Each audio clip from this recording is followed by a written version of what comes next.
real quick, CR Spotless Bypass mod. There's my spigot. You can see the water goes just to my bucket filler over here on the floor. But the water line will intake over here. I paid over $65, $70 for CR Spotless's bypass system. They send you 2 of these 3-way valves, the water line in the back. And what's cool is the one for the discharge, you never have to turn off and on. That's always on.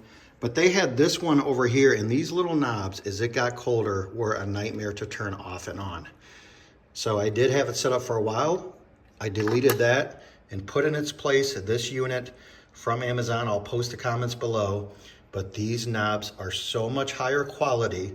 So if you want to bypass the CR Spotless, I used to use this really janky PVC dual thing. This is so much sleeker and very easy to use. So if I want DI water, I'm going to go through that way. If I'm going to use tap water and go around the filters, we'll do tap that way. Keen eye will catch that I did put a water gauge on this end here.